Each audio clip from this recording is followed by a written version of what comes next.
The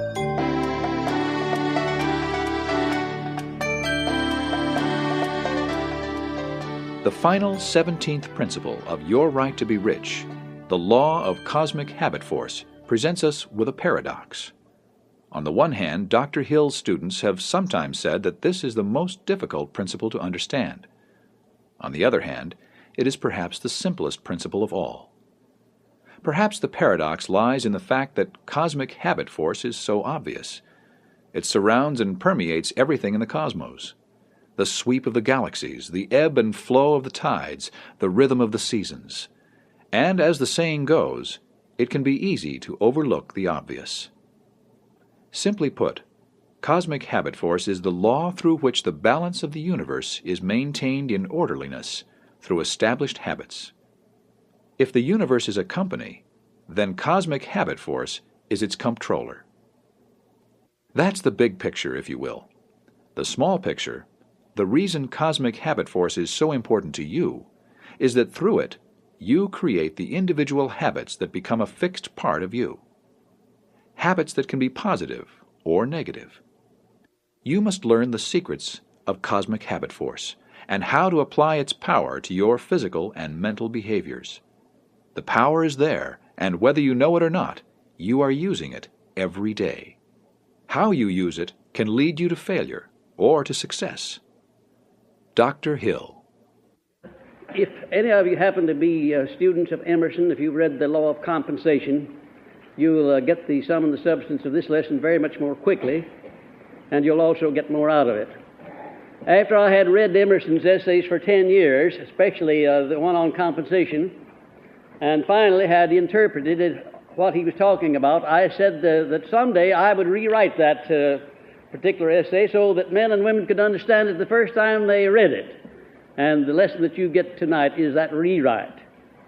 We call it the law of cosmic habit force because it is the controlling force of all of the natural laws of the universe. You know, we have many natural laws, and obviously they all work automatically. Obviously, they're not suspended for one moment for anybody. And those laws are laid down so that the individual who makes it his business to understand them and adapt himself to them can go very far in life, and those who do not understand them and adapt themselves to them go down in defeat. You've often wondered about this subject of habit, how we happen to have habits, how we get them, how we get rid of the ones we don't want. And I hope that you'll get a fleeting glimpse tonight of the answer to these questions. You, of course, know I have repeated time and time again the importance of recognizing that man has control over but one thing, and one thing only, and that's the privilege of forming his own habits, tearing down those habits and replacing them with others, refining them, changing them, doing anything in the world that he wants to do with them. He has that complete prerogative, and he's the only creature on the face of this earth that has that privilege. Every other thing that comes into life has its pattern, its life pattern, and its destiny fixed for it. And it cannot go one iota beyond that pattern. We call it instinct. A man is not bound by instinct. He's bound only by the imagination and the willpower of his own mind. He can project that willpower and that mind to whatever objective he pleases. He can form whatever habits he may need in order to take him toward his objectives. And this lesson that you're on tonight deals with that subject. The purpose of the science of success, of course, which you've been studying, incidentally, in the previous lessons, are based and designed to enable one to establish habits that lead to financial security, health, and peace of mind necessary for happiness. In this lesson, we examine briefly the established law of nature, which makes all habits permanent to everything else except mankind. Now, there's no such a thing as a permanent habit for man, because he can establish his own habits. He can change them at will. You know, that's a marvelous thing when you stop to consider that the Creator gave you complete control over your mind and gave you a means of making use of that control. And this law of cosmic habit force is the means by which you set the pattern of your own mind and direct it to whatever objectives you choose. Now, some of the habits which are fixed by cosmic habit force and which are not subject to suspension or to circumvention are, first of all, the stars and the planets as they are established in their fixed courses. Isn't it a wonderful thing to contemplate all of those millions, billions, quadrillions, and trillions of planets and stars out there in the heavens, all going along according to a system, never colliding, so precise in the system that the astronomers can determine hundreds of years in advance the precise relationship of given stars and planets? Isn't it a marvelous thing to recognize that all of that is carried on according to a system? You know, if the Creator had to hang out those stars and watch everything every night, he'd be a very busy fellow. Now, he's not going to do that, I don't think. He's got a better system. He's got a system that works automatically. If you learn what those laws are, you can adapt yourself to them and profit by them. If you don't learn what they are, you'll probably through ignorance or neglect, you will suffer by them. I notice that the majority of people, not recognizing that there is a law of cosmic habit force, go all the way through life using this marvelous law. What for? To bring prosperity and health and success and peace of mind? No. To bring poverty and ill health and frustration and fear and all of those things that people do not want by keeping their mind on those things. And cosmic habit force picks up those habits of thought and makes them permanent. That is, until I come along and break them up with this science of success philosophy, and that's just why you're here.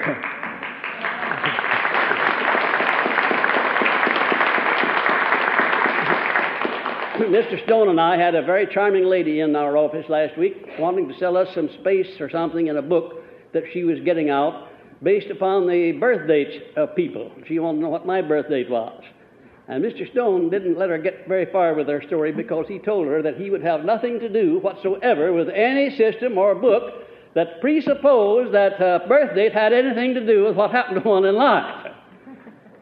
And when he got through, he said, "Now, I can't speak for Napoleon Hill, but that's my decision." And I said, "Well, you've just made my speech now, Mr. Stone. I don't care what star you were born under. I don't care what unfavorable circumstances you may have met with in life. I don't care what happened to you in the past. I do know that I can take you, and if you follow my instructions, you can get from where you are now to where you want to go, and you'll get there easily. I know that. And I know that you can set up habits that will make your success so easy, you'll wonder why in the world you worked so hard in the past and didn't get so far. You know, most people work harder at failing in life than I work at succeeding, a whole lot harder. It's much easier to succeed when you learn the rules, and a lot more pleasure in it than it is to fail.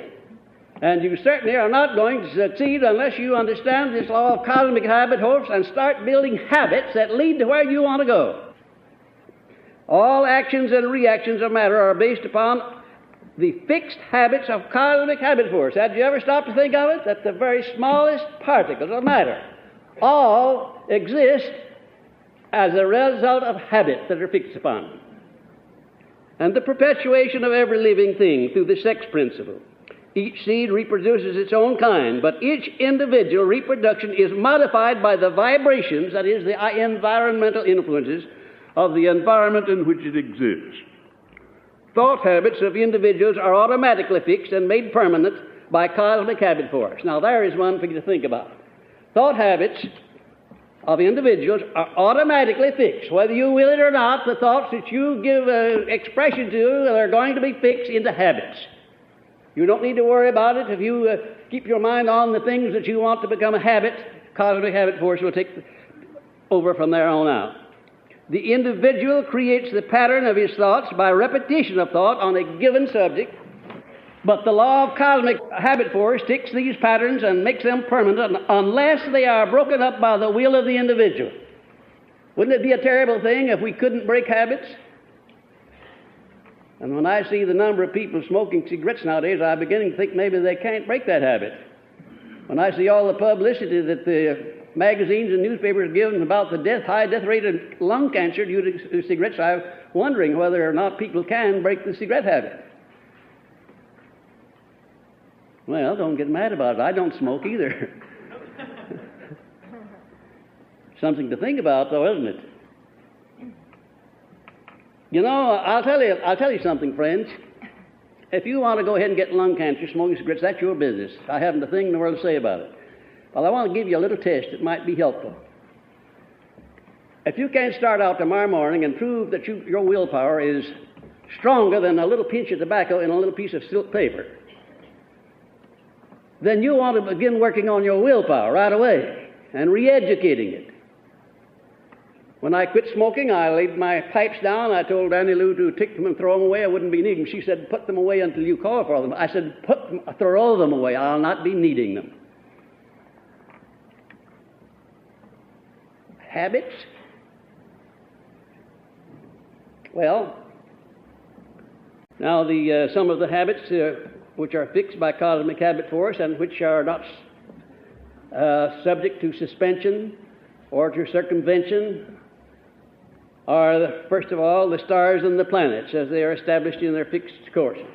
Isn't it a wonderful thing to contemplate all of those millions, billions, quadrillions, and trillions of planets and stars out there in the heavens, all going along according to a system, never colliding, so precise in the system that the astronomers can determine hundreds of years in advance the precise relationship of given stars and planets? Isn't it a marvelous thing to recognize that all of that is carried on according to a system? You know, if the Creator had to hang out those stars and watch everything every night, he'd be a very busy fellow. Now, he's not going to do that, I don't think. He's got a better system. He's got a system that works automatically. If you learn what those laws are, you can adapt yourself to them and profit by them. If you don't learn what they are, you'll probably through ignorance or neglect, you will suffer by them. I notice that the majority of people, not recognizing that there is a law of cosmic habit force, go all the way through life using this marvelous law. What for? To bring prosperity and health and success and peace of mind? No. To bring poverty and ill health and frustration and fear and all of those things that people do not want by keeping their mind on those things. And cosmic habit force picks up those habits of thought and makes them permanent. That is, until I come along and break them up with this science of success philosophy, and that's just why you're here.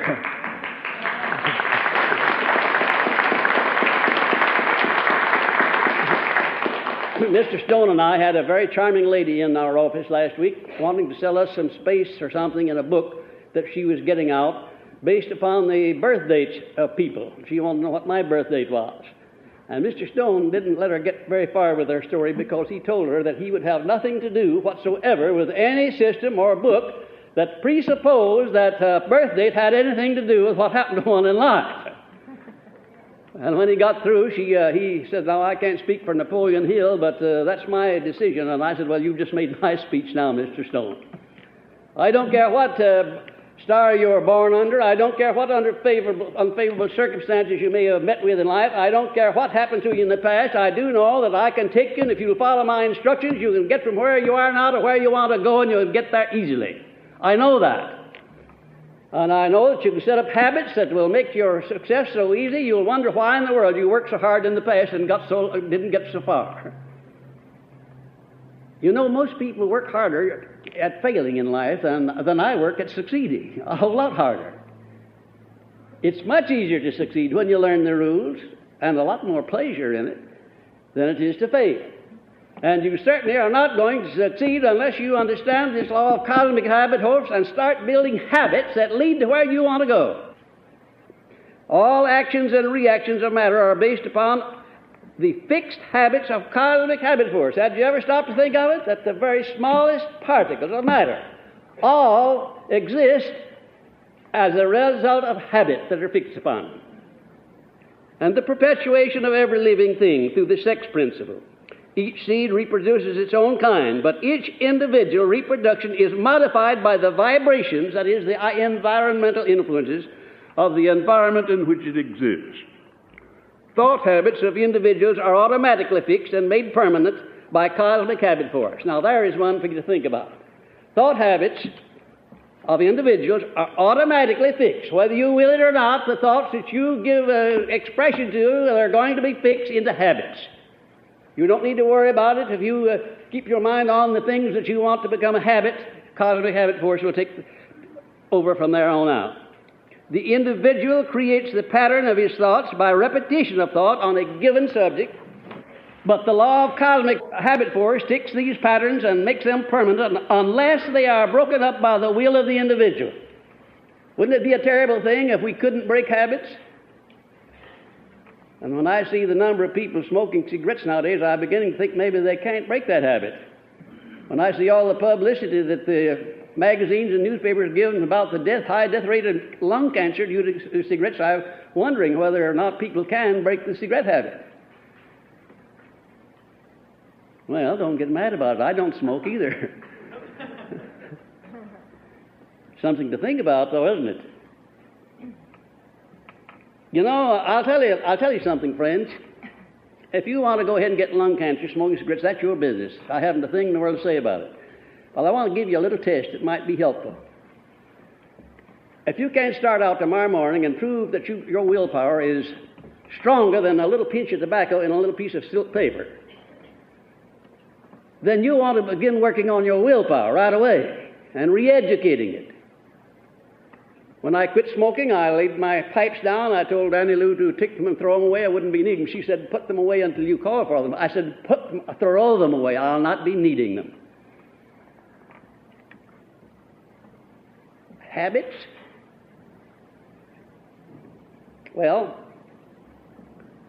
if you can't get control of the habit of smoking, it's going to be very difficult for you to get control of some of these other habits of fear and of poverty and of other things that you're allowing your mind to dwell upon too. When I have some enemies to deal with, I always take the biggest guy first. When I lick him, then the rest of them usually take their tails between their legs and run. And if you've got some habits you want to break, don't start with the little easy ones. Anybody can do that. Start with the big ones, the ones that you want to do something about. Take that pack of cigarettes that you have in your handbag there, ladies, or in your pocket, gentlemen, half smoked up now, and when you go home, put it upon the dresser. Say, look here, fellow, you may not know it, but I'm more powerful than you are, and I'm going to prove it by not going into that package again. I'm going to sit there for 40 days, after which I won't need cigarettes anymore. Now, I don't think that I am talking against the cigarette business. You know, after all, I don't have any stock in the cigarette companies. I am just giving you some ideas through which you must start testing your capacity to build the kind of habits that you want by starting with the tough ones. I'll give you another habit. If you'll go on a week's fast, a whole week without any food, tell your stomach that you're the boss. It may think it's the boss, but you're the boss. Now, don't do this on your own. Do it under the directions of a doctor, because fasting is not anything not child's play.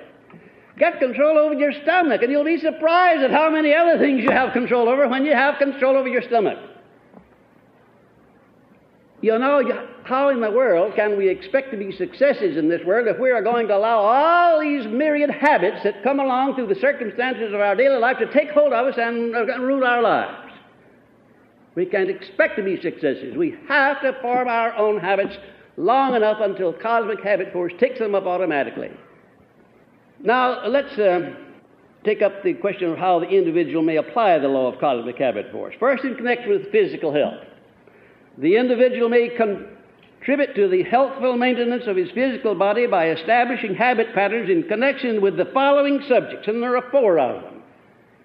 And it's not very difficult to do this. If you want to prove the soundness and the potency and the effectiveness of this law of cosmic habit force, here is a mighty fine place on page 2 to start in. Because I don't know of anything in this world that men and women want any more than to have a good, strong, physical body that responds to every need in life. I couldn't do the kind of work that I do. I couldn't write the inspirational books. I couldn't deliver inspirational lectures if I didn't know that when I put my foot on the gas, so to speak, that there's going to be power there. And no matter how steep the hill or how long, I know that I've got plenty of power to go the full distance because I keep my body in that kind of condition. First of all, in connection with your thinking. That's the place to start in connection with applying cosmic habit force for the purpose of developing sound health. Now, a positive mind leads to the development of what is known as a health consciousness. You know what a health consciousness is? What is it? Just what do I mean when I talk about a health consciousness or a prosperity consciousness or any other kind of a consciousness? an awareness, a continuous awareness of a condition, don't you know? In other words, a predominating tendency of your mind to think about health and not about disease or ailments. Now, most people, they have a wonderful time telling about their operations.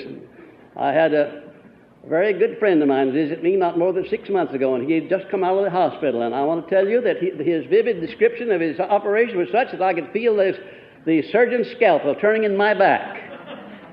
Yeah, I finally turned around and rubbed my back. It began to hurt back there where he was describing. It really did, before I got myself under control. But I didn't ask him to come back to see me again when he left. And most people don't like to hear you talk about your ailments.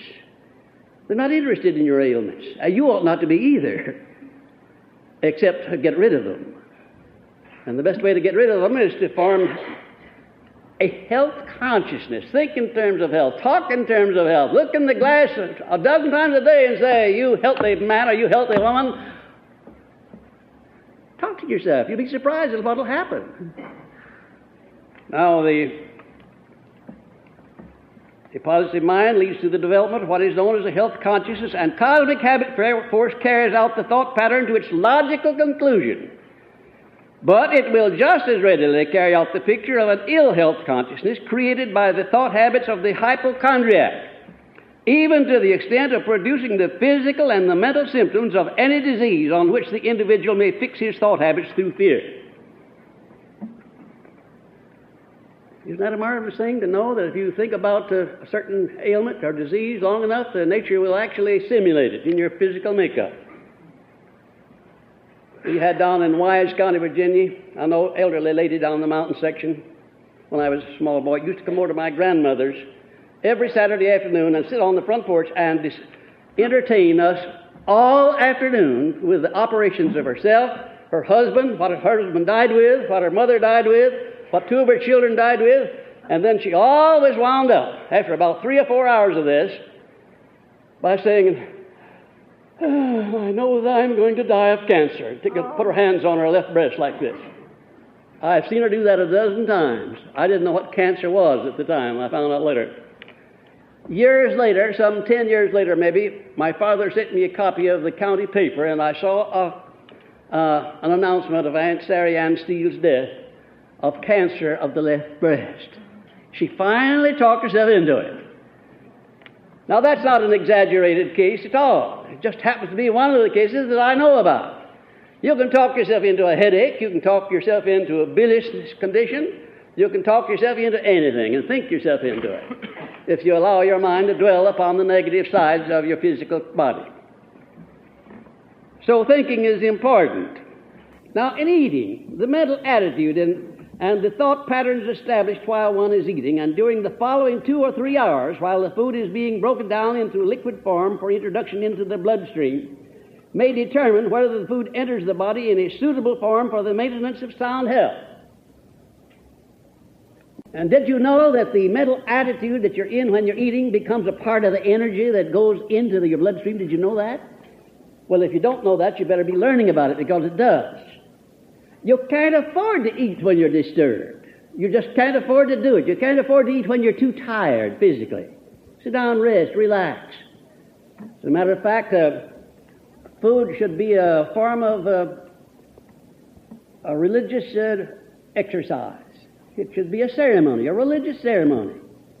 When I get up in the morning, the first thing I do is to go out to the kitchen and squeeze, that is when I'm home, squeeze a nice, great, big, long glass of orange juice.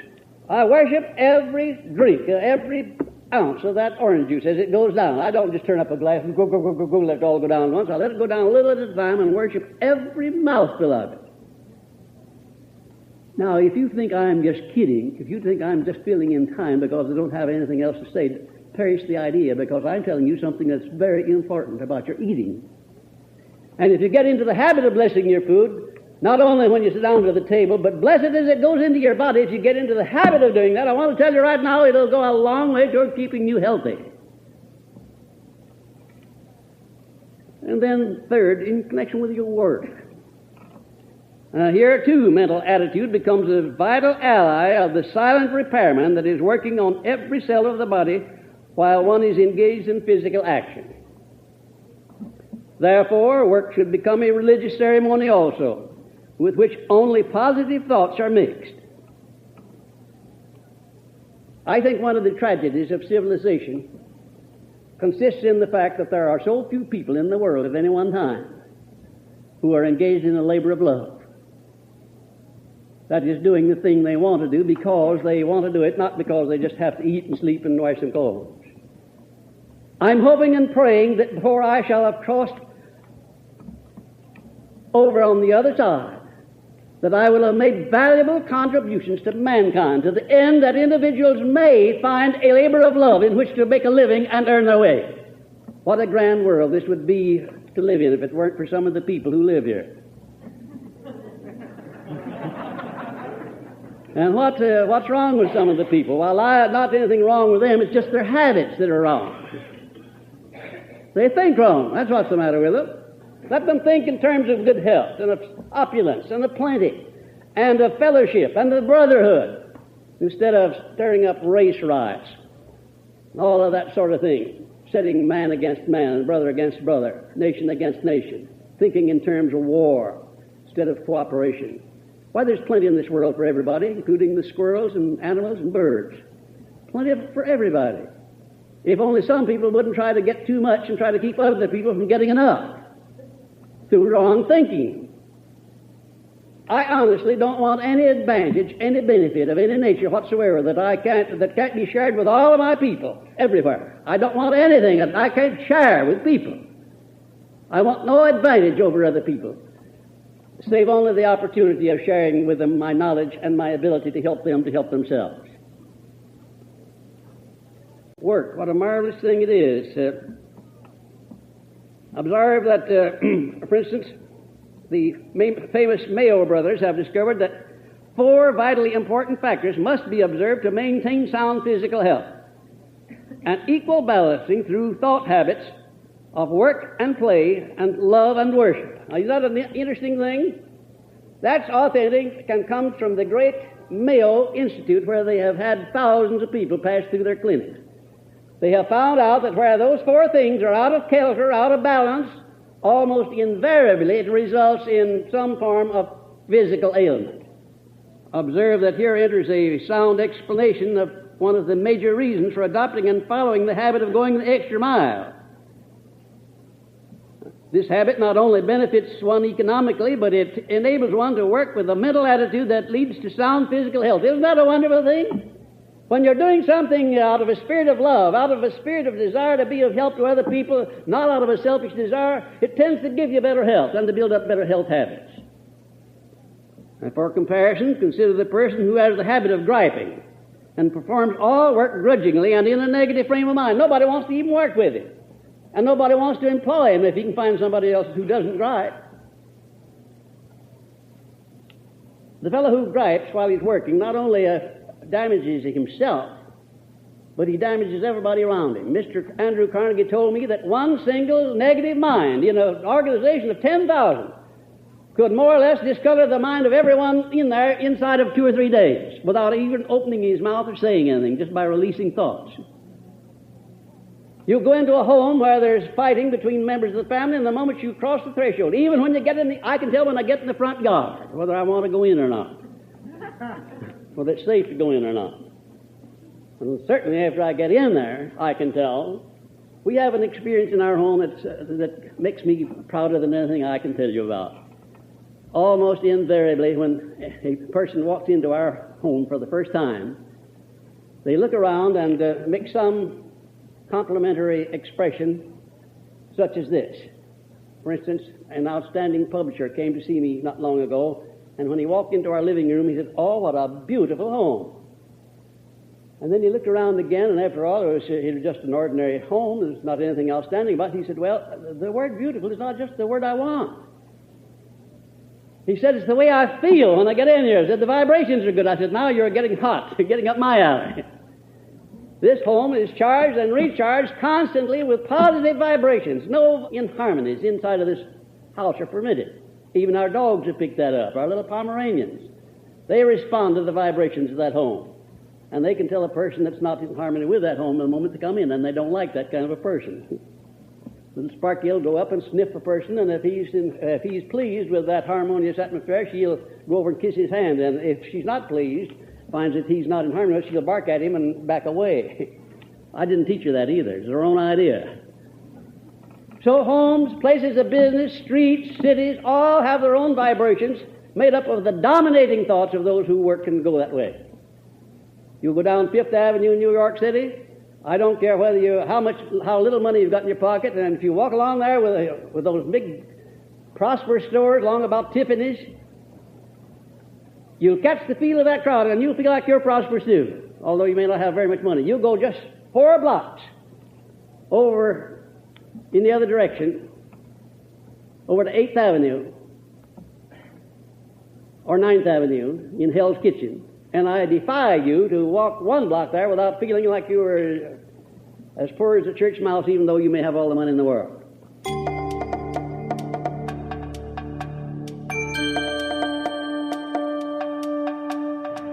Economic and financial benefits. Let's see what we're going to get out of this in connection with cosmic habit force.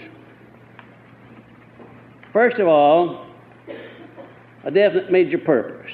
And through a combination of the principles of the philosophy of American achievement, one may condition his mind and body to hand over to cosmic habit force the exact picture of the financial status he wishes to maintain, and these will automatically be picked up and carried out to their logical conclusion by an inexorable law of nature which knows no such reality as failure.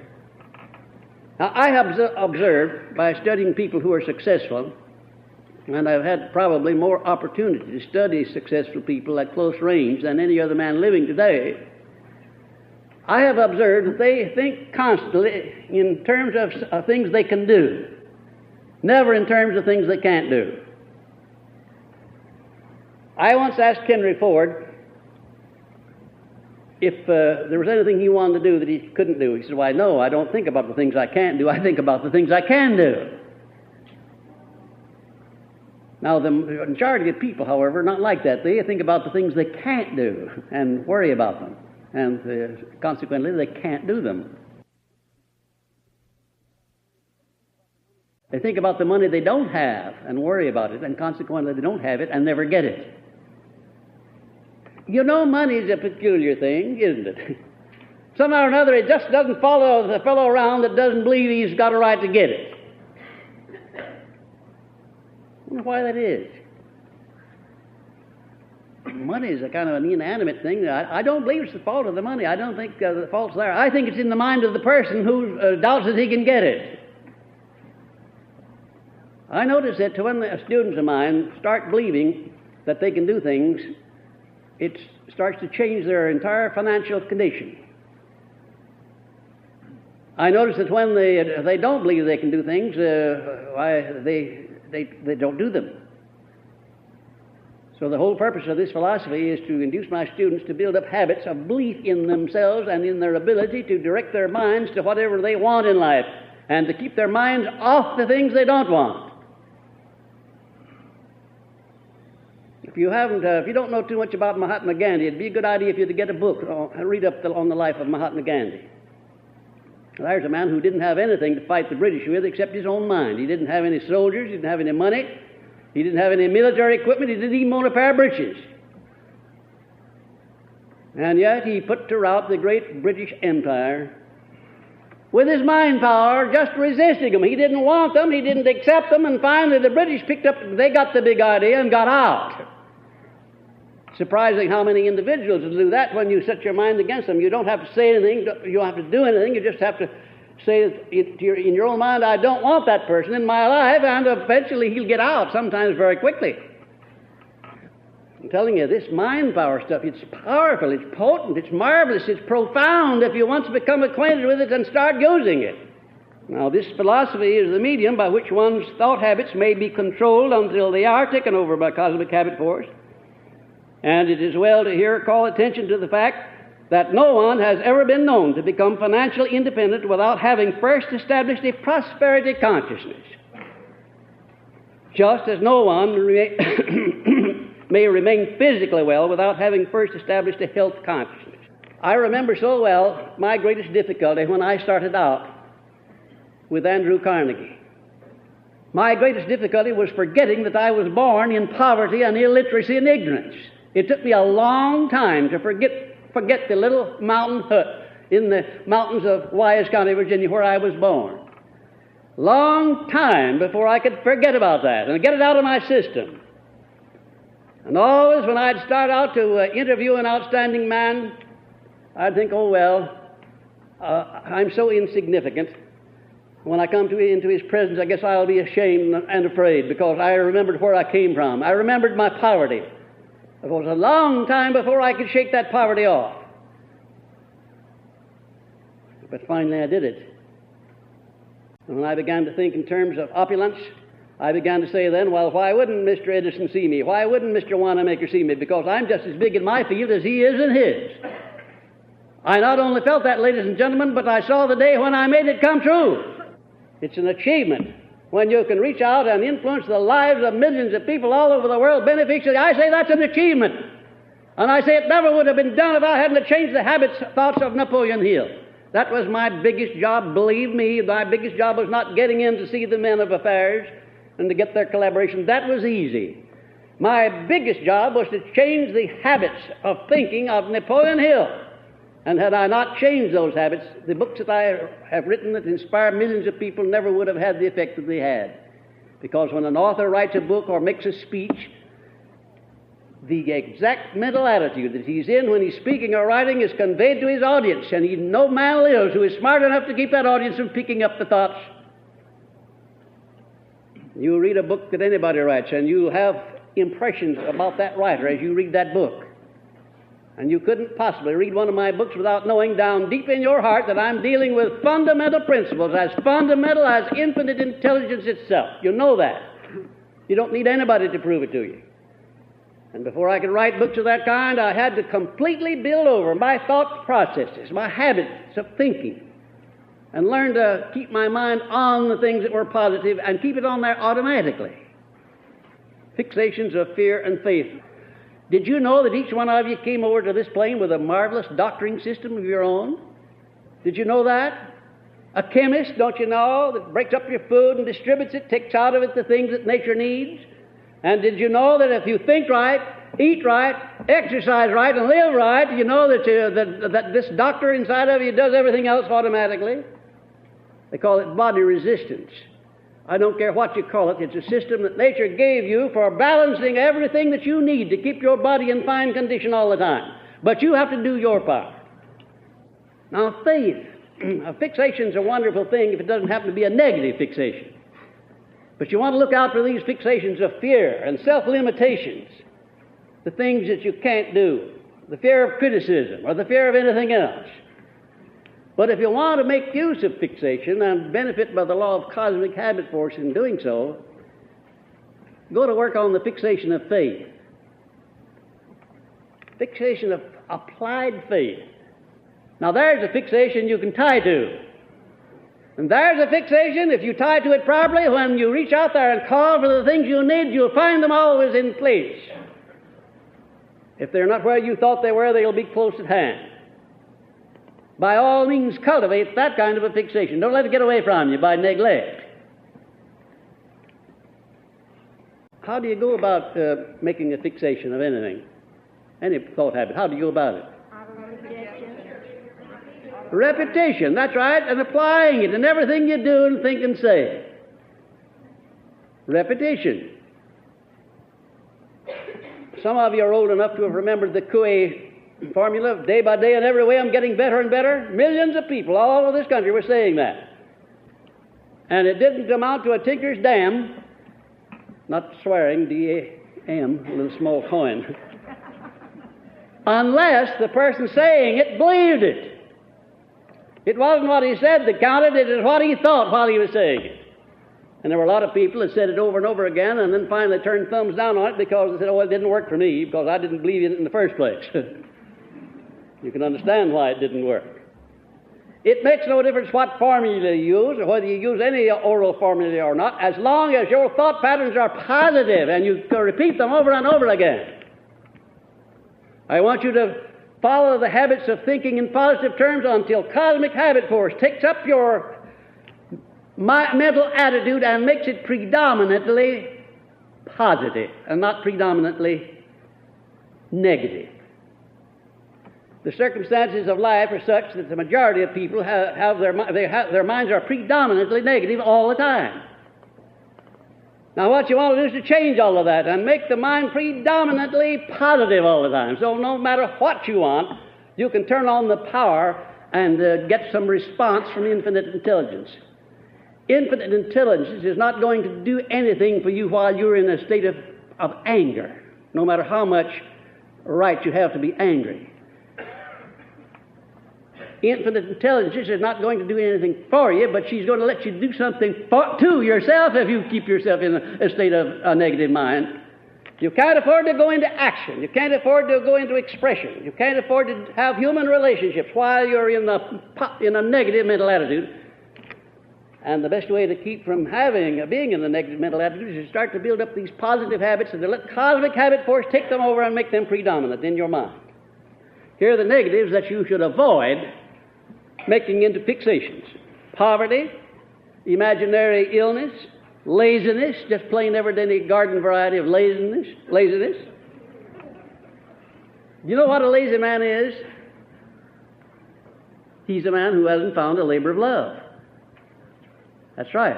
No lazy people except those who haven't found something they like to do. Of course, some of them are pretty hard to please. They go all the way through life and have an alibi. They don't like this, don't like that. As a matter of fact, they don't like anything, period. They are lazy. And envy and greed and anger and hatred and jealousy and dishonesty and drifting without aim or purpose, irritability of mental attitude in general, vanity, arrogance, cynicism, sadism, and the will to injure others. Now, those are things that become fixation in the lives of most people, and you can't afford to have that kind of a fixation. You just can't afford it. It's too expensive. Through physical heredity, we bring into this world a little sum total of all of our ancestors. Now, if we happen to be born with nice brain power, nice, well-developed and rounded-out bodies, fine. But if we happen to be born with a hunchback or some affliction, there's nothing much we can do about that. In other words, we have to take what physical heredity hands us as it is. I know a man afflicted with the loss of his legs through polio who ran a peanut stand within 2 blocks of the White House, and right in the White House, a man afflicted with the same thing was running the biggest nation in the world. And he made an asset out of his affliction instead of a liability. Social heredity, however, is another thing. Social heredity consists of all of the influences that enter into your life after you were born, and maybe dating back to the prenatal stage, even before you were born. The things you hear, the things you see, the things you were taught, the things you read about, the legends that you were influenced by, and all that sort of thing, constitute social heredity. And by far and away, the most important part of what happens to us all the way through life is due to our relationship to social heredity, or what we get out of our environment and how much we control it. No, this social heredity thing, you know, it's a good idea for all of us, all adults, to go back and re-examine ourselves about these vital things that we think we believe in. Find out just what right we have to believe them. Where do we get our beliefs? What is there to support any belief? So help me, I don't think I have any beliefs that are not supported by good sound evidence, or at least what I believe to be evidence. But I didn't arrive at that open-minded state of tolerance overnight. I'll tell you that now. There was a time when I was just about as intolerant as the next one. But I found out that was a bad thing for me, and certainly not good for my students to have a closed mind about anything.